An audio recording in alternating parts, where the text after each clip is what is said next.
each player has their base, but I just joined and have no place. But if I want to be someone, then this has to change. So I built a secret base in a player's industrial space. But it wasn't long before this player came and caught my sorry face. I didn't know what to say as my heart began to race. But he said he'd show me grace if I farmed chickens in his base. So I went on a quest, cause I'm a chef. My food is the best. And I built him KFC to pass the test, so yes, he'll love it. I knew I'd win this case. You have bad taste. Now I'm displaced.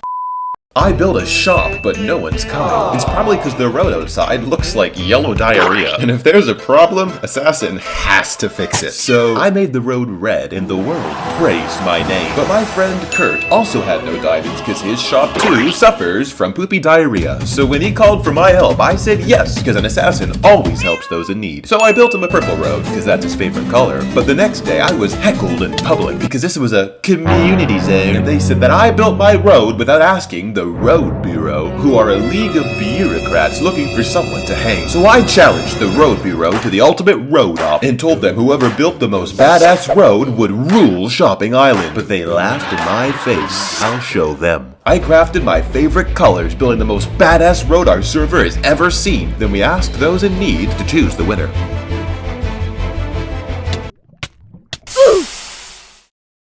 I choose this one. My base mate says I don't play anymore, so to prove him wrong, I pledged my life to help him win the Head Hunt, a savage event where the deadliest hunters in the server race to hunt for the rarest heads in the game, and the team who collects the most heads first wins. So I'll probably get no sleep this week, because if we're gonna win, then I need to harvest an iron golden head, which has less than a 5% drop rate. The problem is, we need 3 of these heads, and Badal has none, so it was up to me to save our friendship. We are not friends, man. So I went on a mission to hunt them down when I found a pyramid where they fell from the sky? What? But while I was sweetly slicing iron heads, the owners made tomfoolery and punched me in where I died. And it was there where I lost my soul speed boots from my best friend, Badal. A part of me died with those boots. So I couldn't let this slide. If they wanted me gone, then I'd make sure they could never get rid of me. So after killing myself 88 more times, I tracked down their trading hall and put a smile on their faces. So while I was busy killing myself, Team Sin had hunted 21 heads, putting them in the lead. I could not let Badal down. Not after what he had said. But everything changed when he logged on that night. I bestow upon thee my greatest treasure of all. So I trained day and night until I had slain every mob in Minecraft, and only then was I finally prepared to take on the Iron Gold. And Team Sin won the hunt. But if they won the war, then why is their victory prize sitting in front of my KFC? We stole it.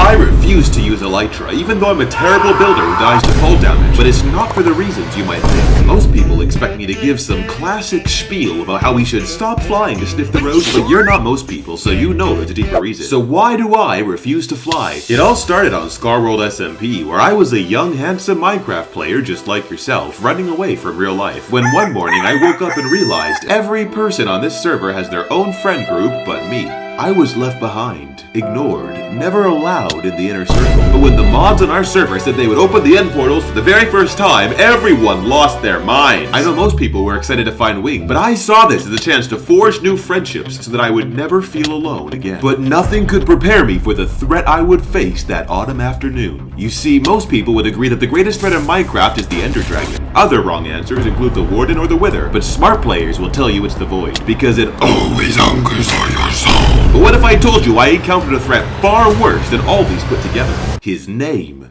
is Corey. Hey everyone! Here I was, a virgin to multiplayer, so I followed rules like a good boy. But that wasn't hard, because there was only one rule we had to follow, and that was no one leaves Dragon Island until after the dragon is dead. Here we go! But you see, this Corey had no such honor. Taking off faster than Technoblade piecing Antarctica, we had scarcely landed the killing blow on our first dragon before Corey had busted up the end's first Elytra. But no one was ready for the horrors that would ensue.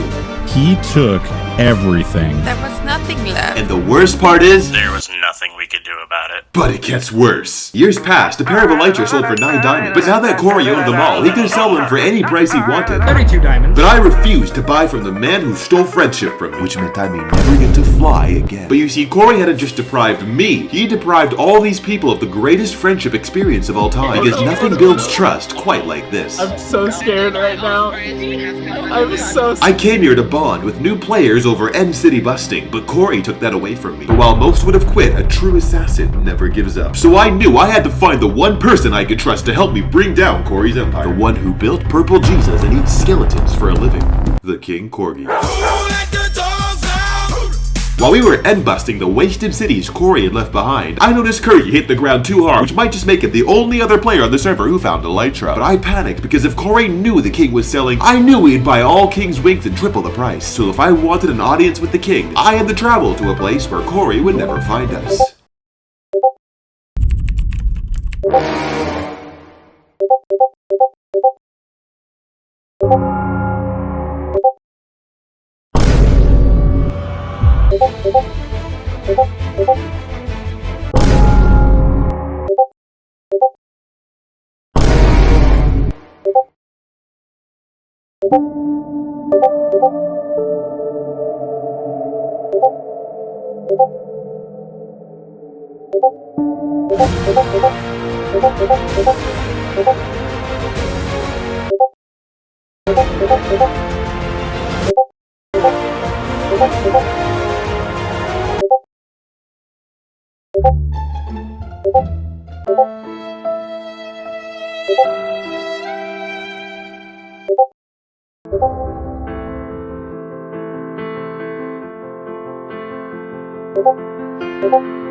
I expand my friend's house each day until he catches me. We'll start with a starter base, then work our way up to his largest build. So I'm gonna start by making his starter base 3 blocks taller. Oh my gosh, here he comes.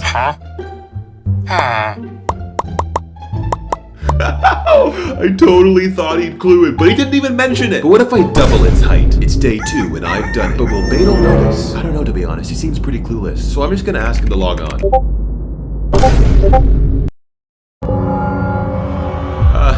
Well, Beetle is busy right now, but his starter base is pathetic. So for my next prank, I'm gonna slowly expand his favorite build in the server until he notices. He spent 30 hours building this precious statue, and it goes all the way to build height. So I'm gonna extend its nose each day to see how long it takes Beetle to catch on. Alright, it's day 1. I placed 3 blocks, and if Beetle doesn't notice it by tomorrow, then I'm gonna extend it twice as... Oh shoot, I think he noticed. Alright, it's day 2, and I'm gonna go all out, so let's see how far we can take this prank. You leave my David alone! But I wasn't done, I was just getting started. So for my next prank, I turned my eyes to Beetle's latest build, Atlas. In Greek mythology, Atlas carries the weight of the world on his shoulders, but Beetle hasn't built that yet. So if I wanted to get Beetle's attention, then I had to take things to the next level. So I spent 3 hours gathering my materials and waited until he was streaming. What's going on, guys? It's Beetlejuice here, and here I'm with my one and only friend, Theo. Then I took the liberty to design the rest of Beetle's statue for him, adding my own artistic flair. Complete with a fully functioning casino inside! I call it the Casasino. Let's see how long it takes Beetle to notice.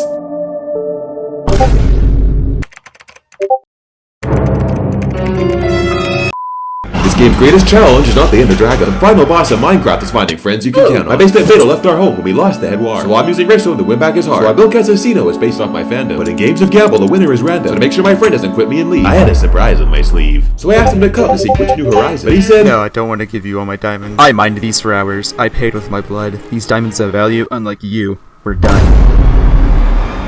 But I told him with glee to give it a try. But maybe there's more than just meets the eye. Let me prove myself worthy. Please give it a whirly. I'll show you my value inside. He began to consider as he looked at his wallet. But Amir, don't be shy. Pick a color and call it.